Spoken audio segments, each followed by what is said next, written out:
Hey, it's PJ, and we are back with another episode of the PJ and Pals podcast, number 28, and making his first appearance on the podcast is Matt Conisvita. Matt is a great pal of mine. I used to work with him at Bell Media, and he came on the show, and we talked about sports for an entire hour. So it was a lot of fun. I don't get to talk about sports as much as I'd like to on this show, but Matty K is an encyclopedia when it comes to hockey knowledge or sports knowledge just in general.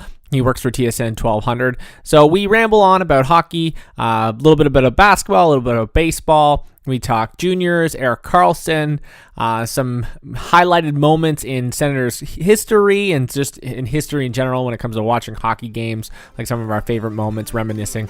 So it was a really fun episode to do. Hope you enjoy. This is episode number 28 of the PJ and Pals podcast with Matt Conisvita.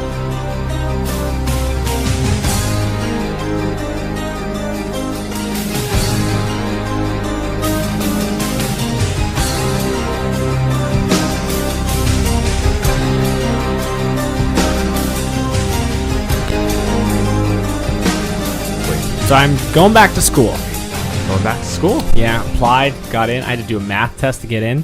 Where are you going? Algonquin. What are you taking? Video game design and computer science. Oh. So it was like, because I was debating about going to school for something like in a field of media or right, like even like film and TV, film, production, something like that. And I was just like, but like, because I kind of think that would be cool, but at the same time, it's just like, I'm gonna be in the same rut that I am with radio, where it's hard to get into a place. You get into a place, it's great, or you either get into a place, it's great, you don't make a lot of money, or you get into a place, it's great, you make lots of money, and then they let you go, right? Sort of thing, yeah. Right? So yeah, I was like, I might as well like take a program where I can learn lots of things, like in this computer programming and game design, like you learn 3D animation, and like that's kind of like it's a big skill for a lot of like construction jobs and like architecture firms use all that stuff. Like there's more you can use with it, and then you can build video games, which would be cool. Yeah, absolutely. So, and love to still work in radio, but I think that ship's sailed. Yeah, you never know. You might get an opportunity. He'll stop running around eventually. No, he's all good. Yeah, something might come up like randomly out of nowhere. That happens in the industry. That's how I got the job at Bell. Yeah. It's always like you have to know someone, right? Yeah. So I don't know if I ever told you how I got the job at Bell. No. So the lovely lady Marianne, didn't know who she was. I'm walking. So Sam was up here in Ottawa going to school, and I came to visit one weekend, and she was working, and it was the Poutine Festival. And in Kingston, they don't have things like this. All right. So I'm like, I'm going to drop Sam off at the Byward, or she was working in the Byward. I was like, I'm going to go to Poutine Festival. That sounds amazing, right? Of course. On Sparks? So, yeah. Yeah. So I'm walking down, and I'm wearing a Country 93.5 jacket, sister station of Matt's station. And Marianne just comes up to me, and she's like, do you work for that station? And I was like, yeah. And she did her internship there, not knowing who I was, and she was just asking me like what I was doing up here, and like, Marianne, just the nicest person in the world. Yeah. And, salt of the earth. And then she gave me Dana's number and Ian's number or email, and next thing I know, I was moving up to Ottawa like 3 weeks later. Incredible. With a job, yeah. After applying for thousands of jobs, It's funny how it works. My buddy Vinny White used to do evenings on Bob FM. Yeah. Before they flipped, and then he briefly did the morning show. But he got the job because he was drinking at the Lieutenant's Pump one night and ended up meeting just randomly because they were at the bar together, AJ Jakubek. Yeah. And AJ was like, oh, you would be good on the radio. You should email Ian March. Yeah. And he met up with Ian for pints, I think, and got an evening job, briefly became a morning person in Ottawa. You hear so much of the stories, but then you hear the people that go to school and do everything they can. And well, that's what I did. And you went to school? Worked out for me. Yeah, it is. Yeah. So, what are you doing on TSN right now? Yeah. Okay. Maybe it's not. No, I do all sorts of stuff. That's great. I know you do. I'm just teasing. So you're making me feel bad because I hadn't invited you on the podcast yet. Sorry, my headset's cutting out a little bit. I was worried I wasn't your pal. No, you're 100% my pal. But the first episode of PJ and Pals, first of all, I wasn't using the mics. I bought all these mics, set them up. Yeah, it's a nice setup you got here. And we could hear it. we could sound it fine, but it wasn't recording the mics. It was recording the laptop audio. Oh, no. So it sounded awful. And that was the one that everyone listened to. Well, Matt DePaula, he said some things about Bell. And so then someone from Bell said that they wouldn't want to come on just because there were some things said about Bell Media. And so I was like, no, I'm just not going to ask anyone from Bell, just not to put them in a bad situation. But then you're like, I mean, I've worked for Bell for 13 years now. Yeah. And it's great. As long as you're not going to trash talk Bell while I'm here. I like Bell Media. Yeah. Bell Media is great. Yeah. Like, I have no resentment.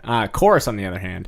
They can burn it now. Just kidding. All right. Just kidding. That's PJ. But yes, I wanted to have you on the podcast. One, because you're a pal. And also, you are the smartest man I know when it comes to hockey. You and Brian Fraser. Wow. Yeah. I don't know if I'd put myself in his realm. He knows everything. Yeah, he's crazy. Yeah. He's like Rain Man when it comes to hockey. That's a good way of putting it.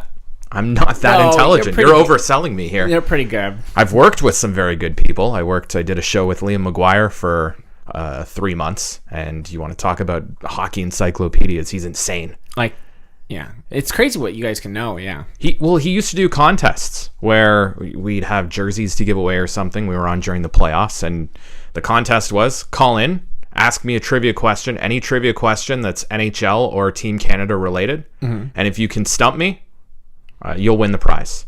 And we'd have 20 callers. Yeah. And just with Wikipedia random, open, and they just random like, questions, and Liam would nail everything. That's crazy.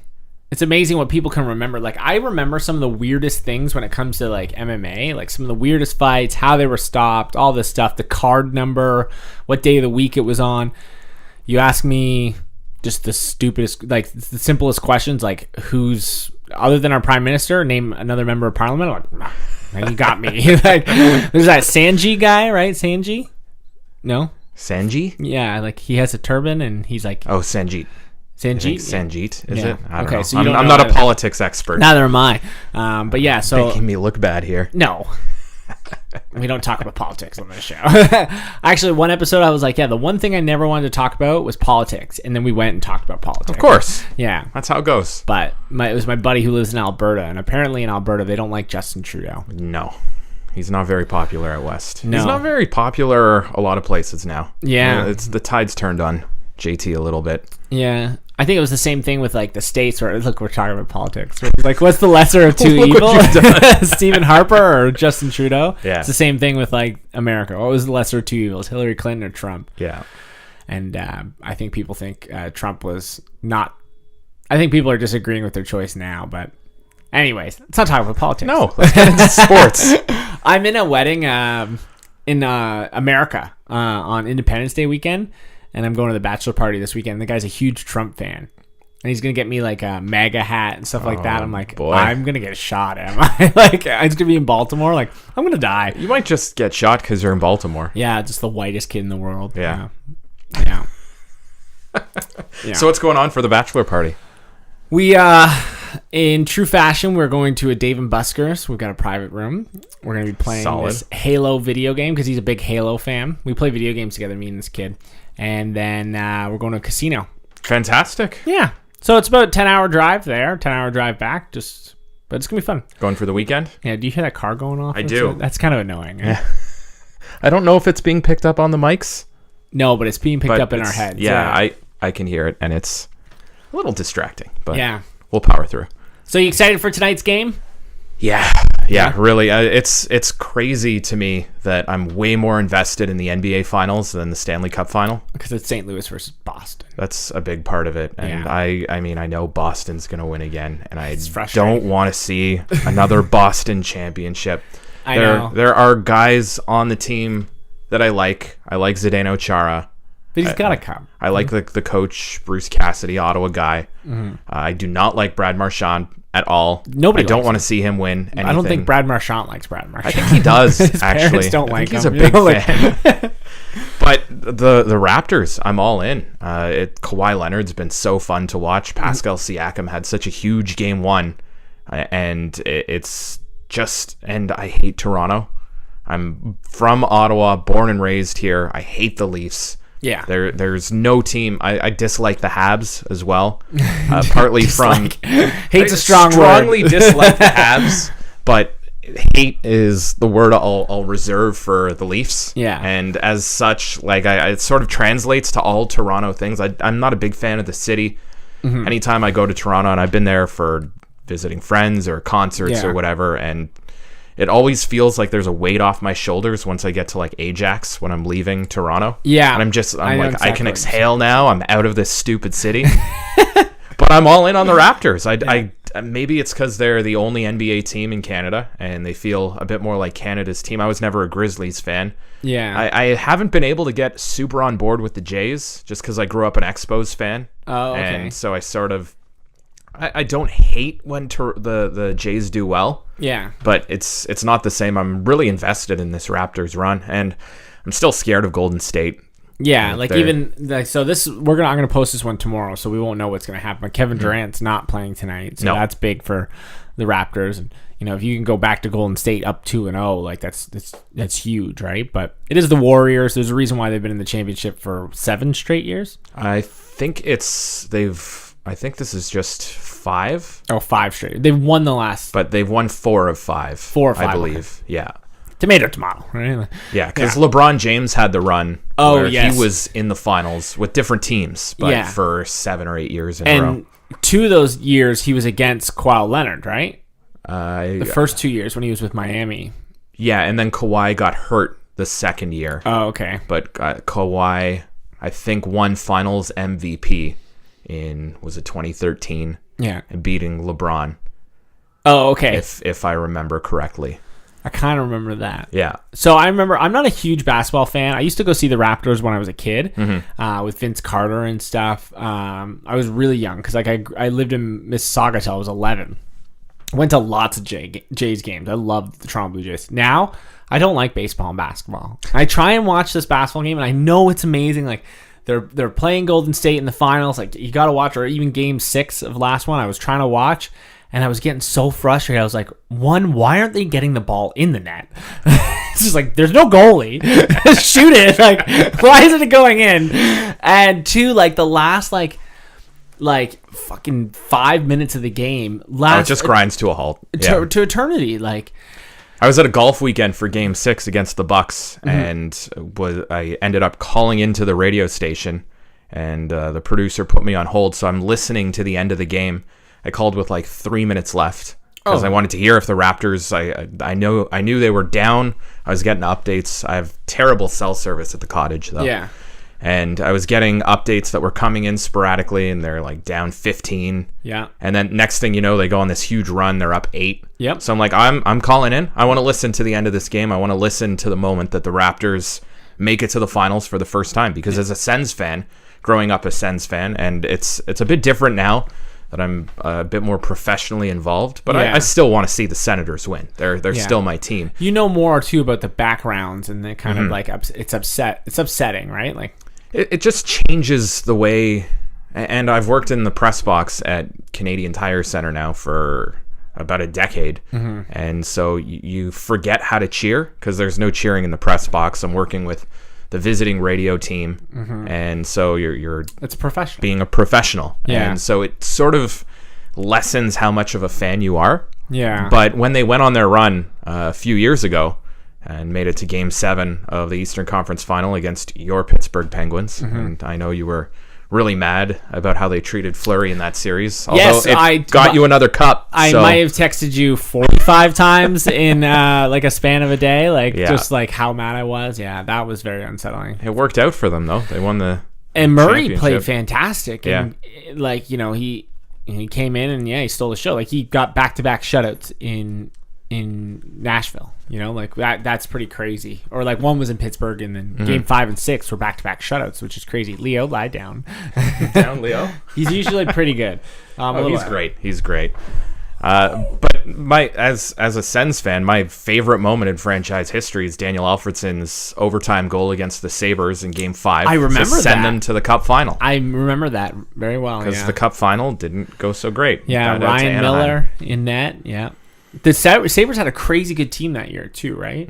And it was the flip-flop because the year before, Ottawa had the better team, but Dominik Hasek got hurt his stupid adductor muscle at the Olympics, and the whole maybe Friday, I'm maybe 60-40, 70-30. Yeah. Maybe Friday was the Sens leadership group basically went to his house and begged him to play. Yeah. In the series against Buffalo, the second round. Yeah. And he just refused. And Ray Emery stole the show. Well, not the first year, and they lost a crazy game 1 to Buffalo. I think it was 8-7 in overtime, and Anton Volchenkov turned the puck over on the first shift, winning the face-off. He turns the puck over, the Sabres score in game 1 and sort of rolled. So it was the next year, the Sabres were the better regular season team, and Ottawa just rolled through the playoffs. Yeah, they beat Pittsburgh, I believe, in 5 games. Yeah, it was 5 all 3 series, and then it was Jersey in the second round. Yeah. A series that I don't remember too much about, and then that Sabres series. Yeah, and I remember the Ducks series. Yeah, because I remember that was the first year that Pittsburgh had made the playoffs with Fleury. And Crosby. Yeah, because they hadn't made it with just Fleury. But yeah, I remember that. And then the next 2 years, Pittsburgh went back-to-back in the finals. Losing to Detroit and Marian Hossa with Hossa and the Hossa stuff. Finals. And then Hossa went to Chicago and went to the finals again and won a cup finally. Yeah, that was crazy. I remember that. I saw a clip about Game 7, Max Talbot being the hero of Game 7 for Pittsburgh Penguins, and I was like, the hero was Marc-Andre Fleury. He slid across it. There's a puck right there from the Stanley Cup Final signed by Marc-Andre Fleury. Oh, amazing. Yeah, I didn't pay a penny for that at all. I actually bought that on the NHL auction site, and I was like, you know when you ever bid on something on eBay and you're like, it's low right now. I just want to be a part of this. It's going to blow up. I bid like $100 because that's what the starting bid was. I was like, it's going to be like $400. Nobody else bid. You got it? So I was like, fuck, now I'm at $100 American. That's please, I hope I don't win. I was just doing this for a laugh. I don't want to win though. Yeah. So, yeah. But now I have an autographed Marc-Andre Fleury puck. Yeah. It's the only autograph I have of him. I find that hard to believe. I never met him. Yeah, old school hockey. So I remember that series. I remember going to a game, seeing Ray Emery's first ever NHL shutout. I believe it was the year before, so when Hasek was playing, because Hasek was not in net that night. But this was a big thing. So you know me, I follow goalies. Yeah, huge goalie fan. Well, you're way more intelligent when it comes to goalie knowledge than me. You're discussing the minutia of their pads and stuff. And yes, PJ, I understand. Yes, I understand these words you're using. Yeah, the cuts and stuff. I love goalie pads. I've got a pair over there. But so I had tickets to go see Boston Bruins versus Ottawa Senators, and the reason why I had tickets was because my little brother played for the Timbits or something like that, and they would bring them up to the Corral Center. Yeah. And they would play on the ice. So we had tickets all year long, we knew. And that was the year Felix Potvin, the guy who got me into hockey, went to Boston. But he was backup to Andrew Raycroft. Yeah. And one of the great trades with the Leafs.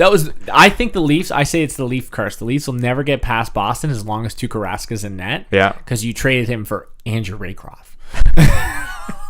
And a colleague of mine was very involved in that trade. Oh, yeah? And we maybe give him shit about it I all hope the so. time. Yeah. All the time. Not the worst trade in NHL history, but in my mind, just the way that Tuukka Rask now he's beaten Toronto, I think, 3 times in the playoffs. Yeah, that seems... Last year, and with Reimer. Right. The year that they were up 4-1 in the third period. Alicia Cuthbert game. Yes, yeah. That's how it's remembered. Not the blowing the 4-1 lead. It was 4-1. Oh. Yeah. But so went up and I was like, I don't want to watch Andrew Raycroft. I want to see Potvin in net. I want to see him in net. And Potvin ended up playing the night before, got a shutout. So he got back-to-back nights starting. They went back to him. Yeah, they went back to him. Young PJ, which is unheard of, right? Yeah. But back then, it was 06 maybe. Yeah. Yeah, it would have been 06 because 07 they went to the finals. Yeah. And so it's not like I could, look up who was going to start. So I was there, waiting to hear who got the start. Waiting for the starting lineup. And Felix Potvin was the starting goaltender. And I remember just, being so excited. I had a Felix Potvin sign and everything. He got lit up. I was 16 years old. Now thinking back to it, I'm like, you're a goddamn teenage boy.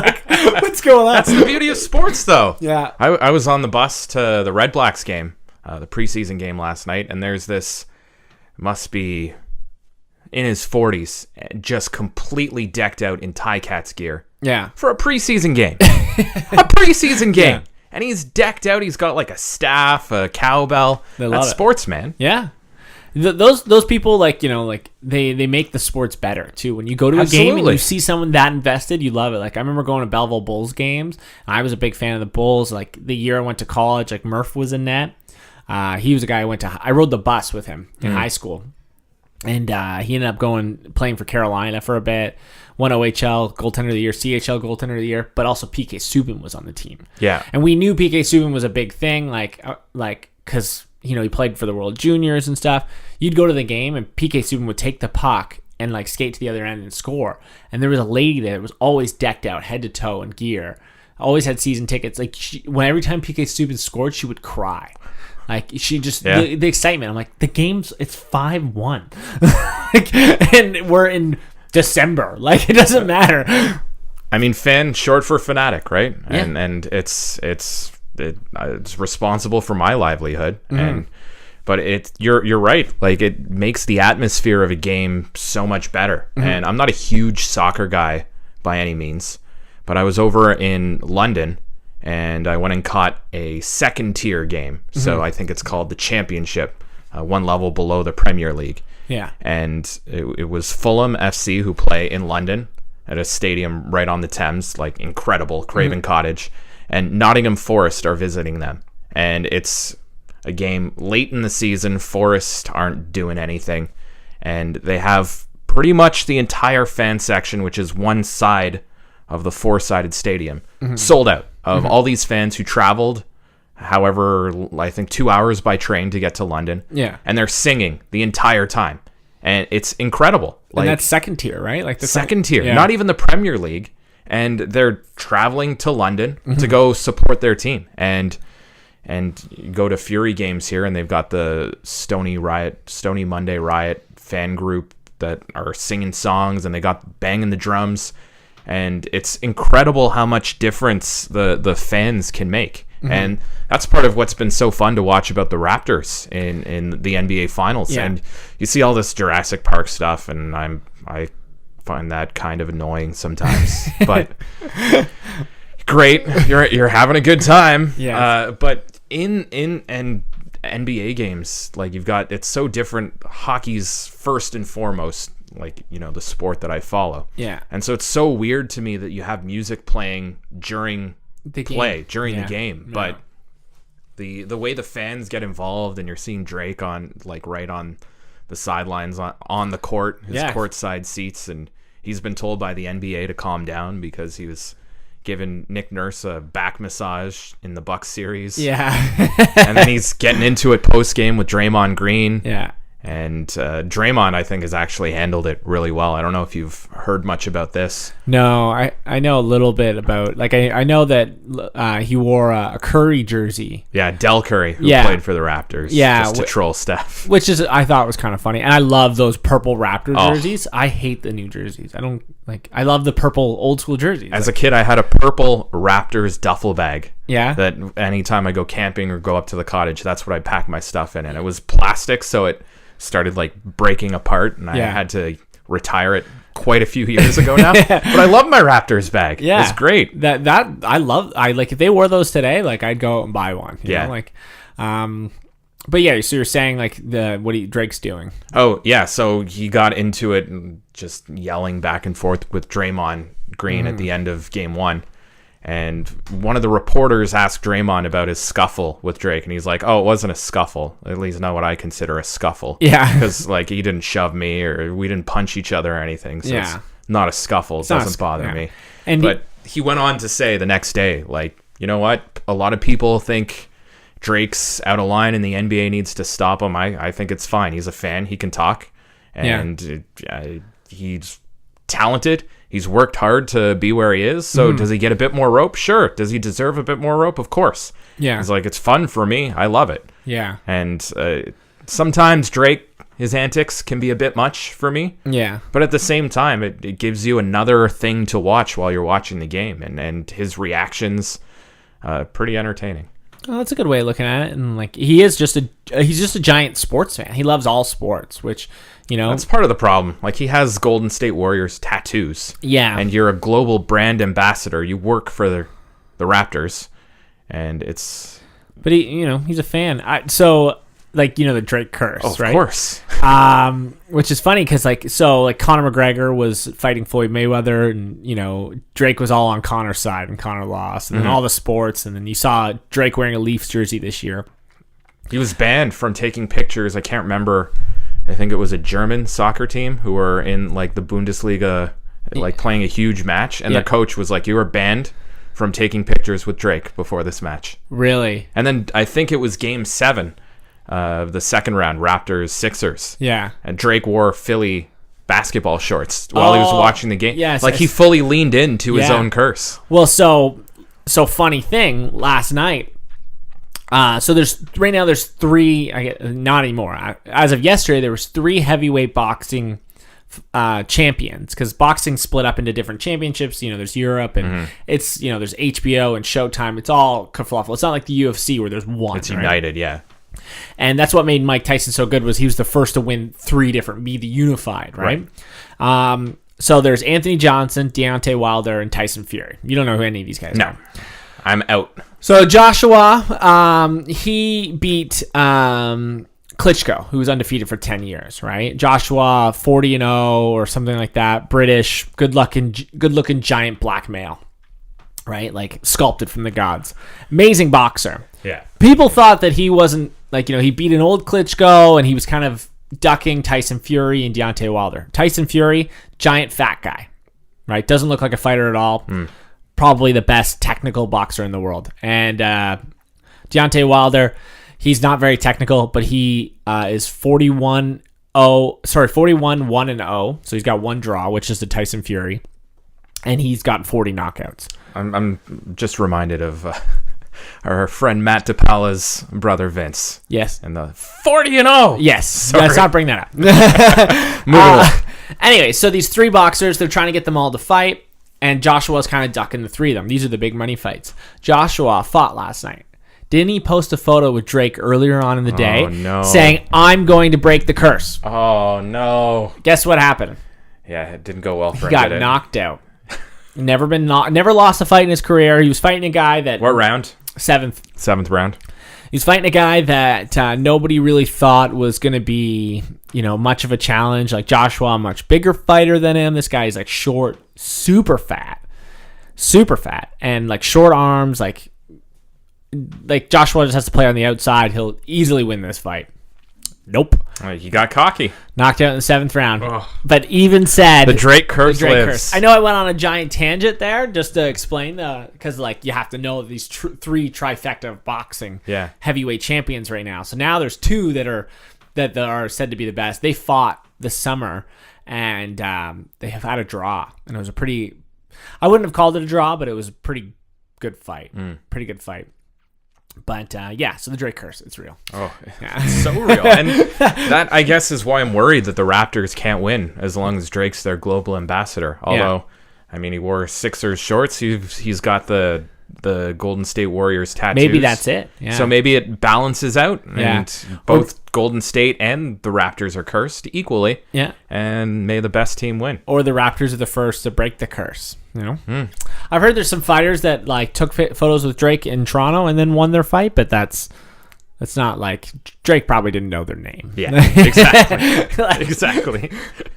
So it's not a real curse if you're a nothing fighter, right? It's you got to be a high profile guy. Yeah. Well, I know Max Holloway. He's the best featherweight in the world right now. So he took a photo with Drake, but he won easily. But again, it's not like Drake's wearing. Isn't going to work. It's not 100%. Yeah, I'm sure Drake took a photo with the other guy too, Brian Ortega. Right. So who knows? But so it's exciting. Like I was saying, it's fun to watch. It's awesome for being from Toronto. It's awesome for the NBA in Canada. But it's still basketball to me. I still can't. You can't get all in. Like it's same with the Blue Jays. Like when the Blue Jays were doing that run, like I was trying to get into it, and I remember being at Bell watching that game where the bat flip. I was actually going that bat flip inning happened while I was in traffic on my way to a Raptors preseason game. And we had an event for listeners where they won tickets, and we get to the Raptors game, and all of us were huddled around one listener's phone watching the Jays playoff game. Yeah. Instead of watching the Raptors preseason game. Well, makes sense, yeah. And yeah, I remember that inning. It was at the 7th, I think. Yeah. And it took 48 minutes or something, and the vast majority of it happened while I was stuck in traffic on the Queensway trying to get out to the Canadian Tire Center. Oh, they played here in Ottawa. Yeah, they had a preseason game here in Ottawa. I thought you were going to Toronto. Sorry, sorry. It was here in Ottawa. And I can't even remember who they were playing. It might have been the Celtics. The Flint Tropics. Yeah. Semi-pro. Great movie. Yeah, so I remember seeing that bat flip being like, wow, that's cool. But I can't get into regular season baseball anymore. And I think once the Vladimir Guerrero Jr. drew me in a little bit, because his father was my favorite player growing up, watching the Expos with my dad. So his debut this season with the Jays, Vlad Jr., I went over to my parents' place, and watched the game with my dad and my brother, except my brother couldn't get in. So he had me texting him every time Vlad was on deck, and he'd come downstairs, watch Vlad's at bat, and then go back again. But my memories of baseball are going to the Big O in Montreal with my dad and my siblings, and watching Vladimir Guerrero and the Expos. And so since the Expos left, I followed Vlad. Whatever team he was with is the team I'd cheer for. So kind of like me and Marc-Andre Fleury. Exactly. So I cheered for the Angels, for the Texas Rangers when he went to the World Series. And I guess I sort of cheered for the Orioles his last season, but I couldn't really get in on Baltimore. But I feel like once the Expos come back, and I think it's only a matter of time, because I am hearing baseball will return to Montreal at some point. Yeah, and that I think will be what it takes for me to get back into the regular season. But it's so long. I'm in on playoff baseball too, right? Yeah, but I'm in on playoff baseball. I love playoff baseball. Everything's heightened. And it's the opposite of the regular season, where it's all about regressing to the statistical mean and stuff. And in the postseason, you get hot for a couple of games, and that's all it takes. But every pitch is so important. And you talk about that wild, or the crazy game against Texas with the bat flip. Yeah, like every single pitch in that inning meant so much, and the tension just really ramps up. And I'm the same way with basketball. I'm not a huge NBA guy. I'm not a huge basketball guy, but the playoffs, I'm in. Yeah. And the fact that the Raptors, and I have a lot of friends who are diehard Raptors fans and have been since day one. Yeah. So I can get a lot more on board for that reason. And the fact that Kawhi Leonard is doing what he's doing and drawing comparisons to Michael Jordan, and he's playing like the best player on the planet. And the fact that he's playing for a team that I sort of cheer for. It's not often that you can make an argument that the best player in the game right now is playing for your team. Yeah. And it's really, really fun to watch. And it reminds me of when Erik Karlsson was leading the Senators to Game 7 of the Eastern Conference Final on one leg. And that playoff run, he was in the conversation. No one was saying he was number one, but they were putting him top 3, like in the conversation behind Sidney Crosby and Connor McDavid. I think he had a rough start in San Jose this year, and after the injuries just sort of derailed him. After they beat, I didn't want San Jose to beat Vegas at all, but after the first round was done, I was just looking at all the teams, and I was like, fuck, it'd be awesome if the Sharks won, because Joe Thornton, seeing him with the cup, and Karlsson, that would have been cool, because Karlsson put up with so much crap. I'm not a huge Erik Karlsson fan. This is actually a good segue because there's something I want to talk about. But I'm not a huge Erik Karlsson fan, but I do respect how good he is.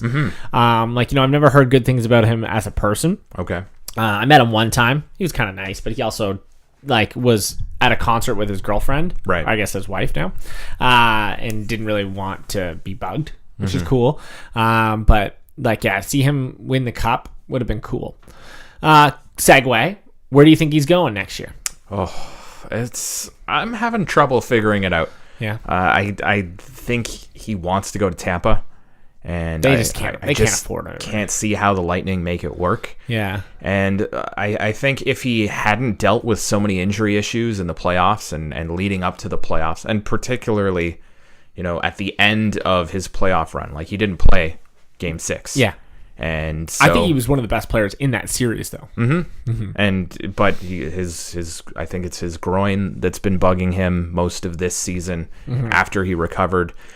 So if he hadn't had the injury issues, I think maybe he signs a 1-year deal with Tampa for relatively cheap as sort of like a give me an opportunity to play with my buddy Victor Hedman. Yeah. Join a stacked team, maybe win a Stanley Cup. If they don't win a Stanley Cup, I don't know what the hell's going. They should have won. I don't know what happened this year. I think the first period, because they went up 3-0 real quick. Yeah. And I think they thought this is going to be easy. And Columbus played catch up the rest of the time. Columbus was not an 8th place team. You look at the trades they made leading up to the deadline, and adding Matt Duchene. Ryan Dzingel didn't do all that much, but sticking with Artemi Panarin and Sergei Bobrovsky, who are both probably going elsewhere as free agents, and just Jarmo Kekalainen loading up, and they scuffled along. They were in tight to make the playoffs. I think they locked it up on the second last day of the regular season, but they were better than an 8th place team. And I think Tampa taking that 3-0 lead early, they just thought, all right, this is what we're supposed to do. This is going to be easy. Yeah. And then Columbus got some momentum. Sergei Bobrovsky played incredibly. Yeah. And they almost pulled him in the first period. Yeah. Like, that's unbelievable to me. And then they just got caught at the end of the first period. They stopped skating for 10 minutes, lost the game, then played catch up the whole time. Yeah, exactly. But so if I think Erik Karlsson, if somebody offers him a long-term deal, he has to take it, just because he's dealt with so many injuries over the last few years. Yeah. And you can't risk, if you're him, you can't risk a catastrophic injury. You're trying to set yourself up, like set your family up. So I don't see how Tampa has restricted Braden Point's a restricted free agent. They got to lock him up. So I don't think it works in Tampa. I think the New York Rangers.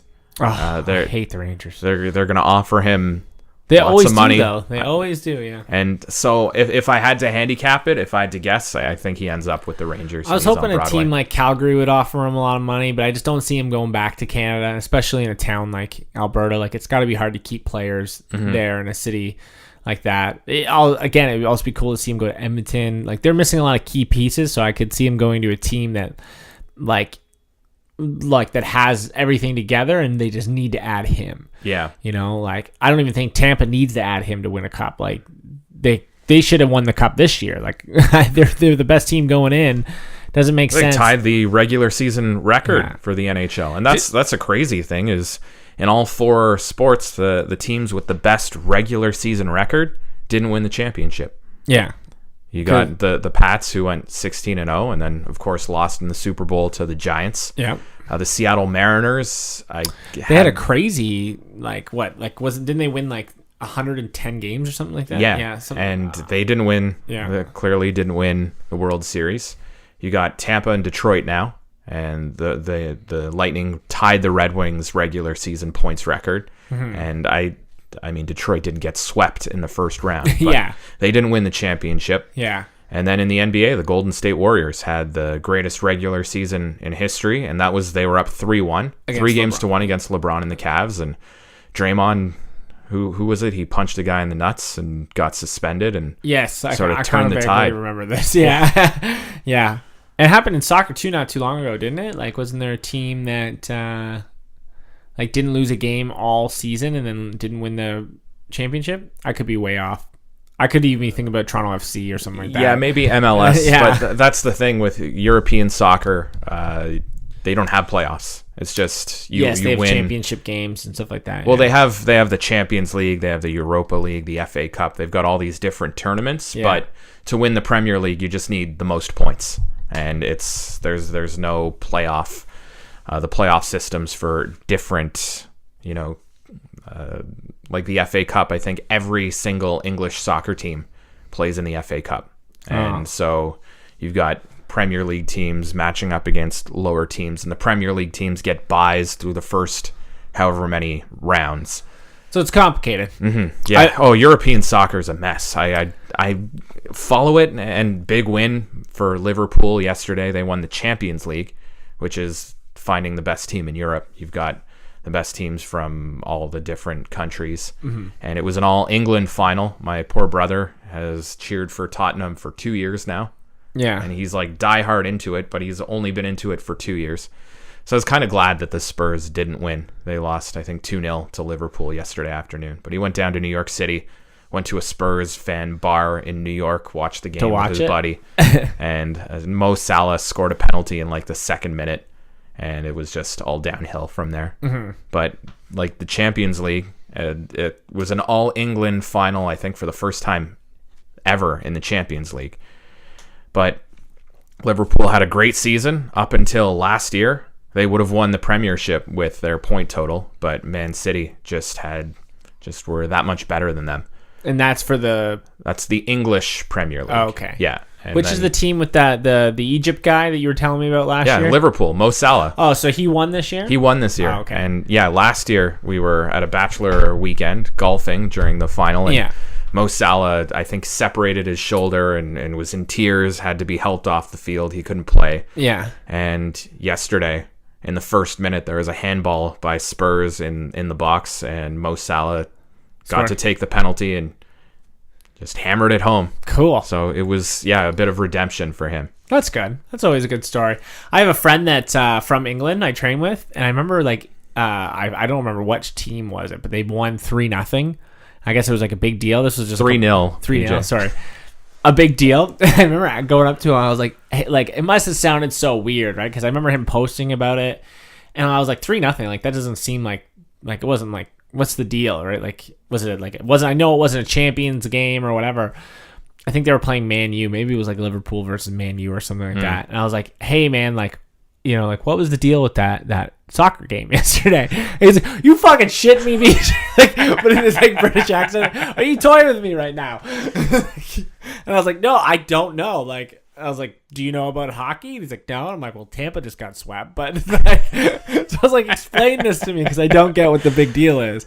So because I saw lots of people posting about it and stuff like that. But. Yeah, I wish I knew what game you were talking about. But probably one of the lower teams knocking off a top team that was in the mix for the title. Yeah. And finishing top 4 is so important because the top 4 teams in the English Premier League make it into the Champions League next year. Mm-hmm. And if you're in the Champions League, it's a lot more money for your team. Oh, it's kind of like what the World Juniors do with the relegation and stuff, right?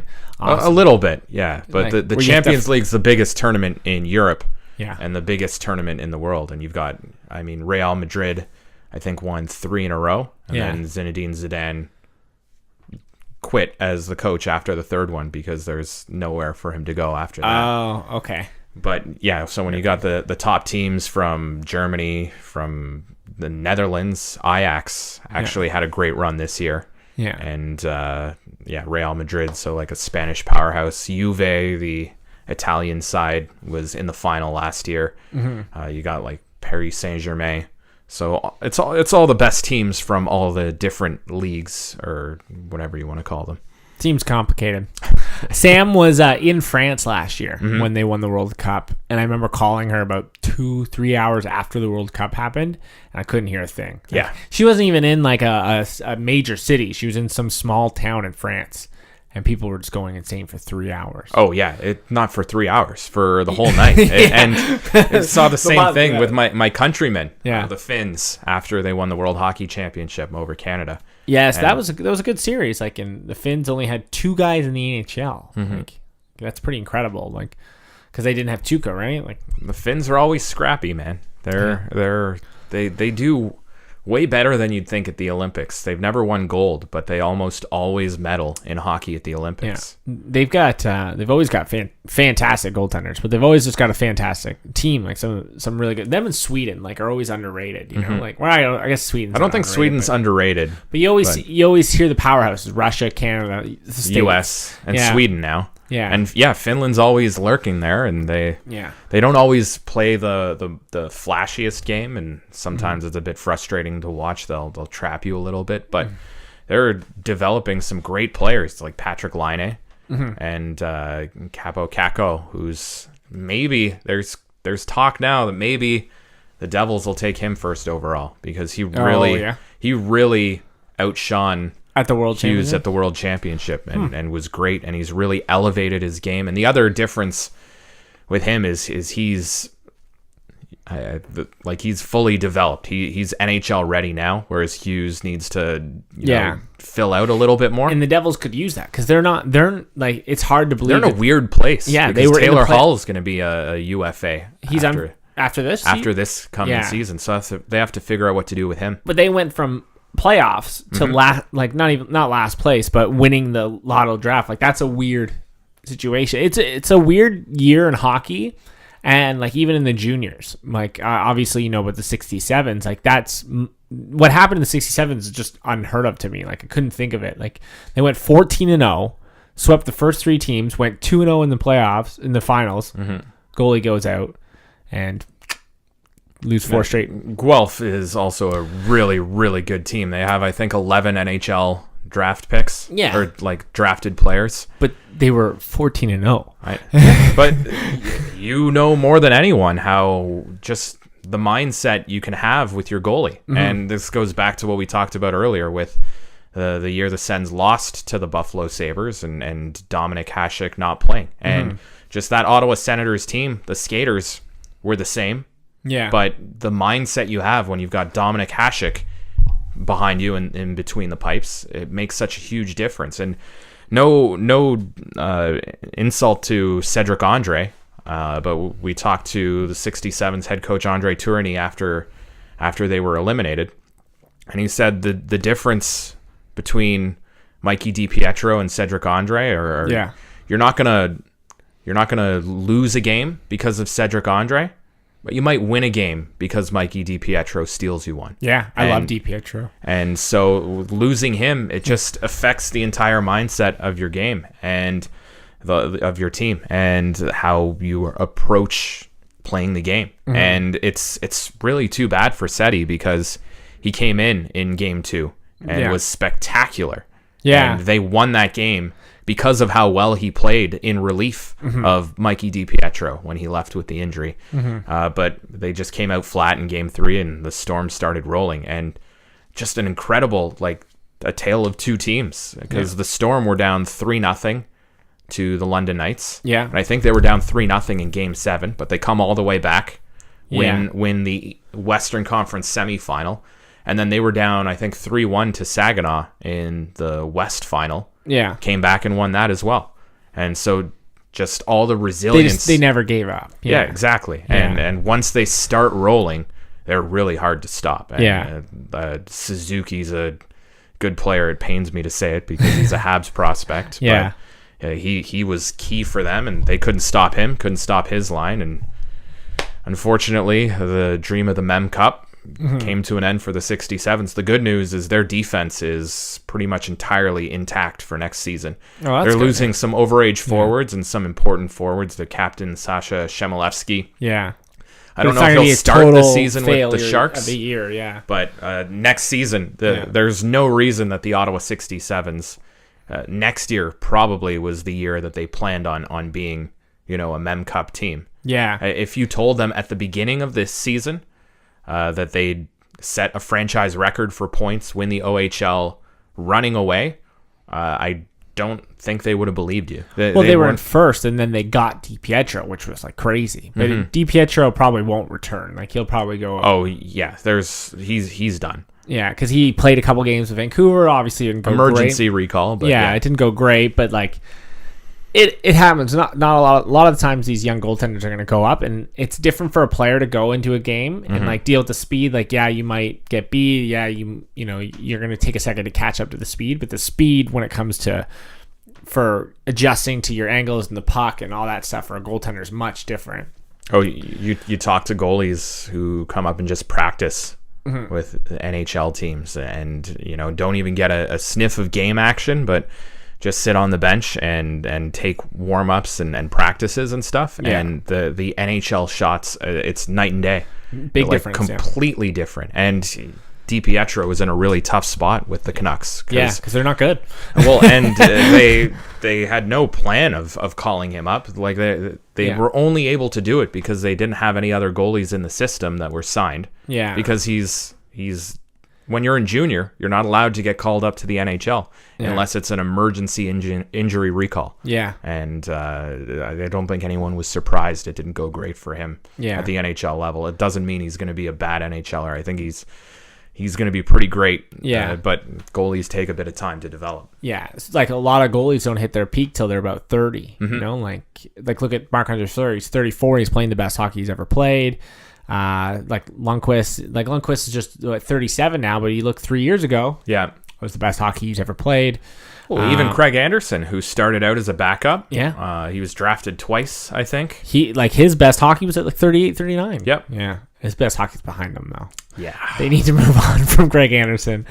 Yeah, I'm hearing rumblings that maybe there's a trade in the works because with the Sens signing Anders Nielsen to a contract extension. Yeah. So now they've got a really crowded crease because you got Mike Condon, who's battling back from hip problems. Yeah. And we talked to him late in the AHL season, and he said he was finally feeling good again and feels like he's on the path back. But now you got Craig Anderson, Anders Nielsen, and Mike Condon on one-way contracts. You've got Gustafsson from the Penguins. Yeah. And Marcus Högberg, who almost single-handedly carried the B-Sens to the playoffs. They fell just short. Yeah. But they went on an incredible run with Marcus Högberg between the pipes. Yeah. And so there are a lot of goalies in the system. And having 3 on pro contracts, something's got to give. Now, do they buy out Mike Condon if they're allowed to, based on his health? Or maybe does a team like Calgary decide, hey, we need better goaltending. Let's go out and get Craig Anderson. Is Craig Anderson the answer? That's debatable. Being from Inverary, Ontario, where Mike Smith is from, or he's 15 minutes north. Like I played in the arena that Mike Smith played junior in. And got called up to his team once. He wasn't playing, obviously, because he's like 10 years older than me. But he's not the answer. He's not as good as... He plays really good sometimes. He can steal games. But more times than not, like he's not... he's not going to be the goalie to win Calgary a cup. No. Is he better than Craig Anderson? Craig Anderson of 2 years ago? No. But Craig Anderson now, like... And that's the thing. And Andy always has, it always seems like he's got a good year and then a bad year. Yeah. So maybe he has a great year and he's the answer. I think he's still got game in him. And you also have to look at how bad the Sens were defensively under Guy Boucher. And it just atrocious. And you look at their defensive zone breakdowns and you feel bad for whoever's playing in nets for them because... 1-on-3 becomes a breakaway because the Sens defenders just seem to part like the Red Sea and get out of the way. Like, you want to go straight to the net? Go ahead. Yeah. Oh, I like teasing the Sens, but I feel bad right now. Like it's just not a good spot. There's nothing to look forward to. Like it would have been cool if they won the draft, but they didn't have their pick. I know. They didn't even have the player that they traded the pick for. No. Although there are rumors that he'll sign with Ottawa as a UFA. Really? Yeah. That's interesting. Yeah, Mark Savard, who's former Boston Bruin and local guy, he's been bullish on it for a long time now that Matt Duchene might be coming back to the Senators as a free agent. Well, that'd be good. So the team needs something. They're not getting a new arena. Well, new coach DJ Smith, and listening to him talk, I'm actually really impressed. And we on TSN we had an interview with him the day he got hired, and I'm there's a reason why I got hired. Yeah. I was like, hire Patrick Waugh. Like, that'd be sweet. Oh, that'd be interesting. Yeah. I don't think it would have gone great. I don't think Patrick Waugh was the right hire. I'm excited to see what DJ Smith brings to this team, and just the amount of research he did when he thought he might get an interview. That's what you want, right? He went out and watched 20 games and did his analytics research and targeted what he thinks the Senators need to do better. And then he got the interview and watched some more games, and certainly a man with a plan. That's good. That's what you need. Yeah, that's what you want. And you got Brady Tkachuk, you got Thomas Chabot. So 2 guys, and I mean Colin White took a huge step this year. You got the younger guys. That is Logan Brown going to make a jump? There are going to be reasons to watch this team, and it sort of feels like it can't be worse than it was last year. And if it is, at least you've got your first round pick this year. It can't. I guess it can't be worse. Yeah, you can't finish worse than 31st until Seattle joins the NHL. So you literally can't do worse. Yeah, and then who knows? Maybe Seattle will pull a Vegas, but I don't think so. No. Vegas had one man to thank for that.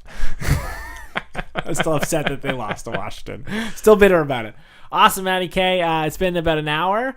So thank you so much for coming. It's been a blast. That's fine. We'll get you to come in again. And we'll do it some more. Absolutely. Talking Thanks for hockey. letting me finally be a pal. You're always a pal. Stop it.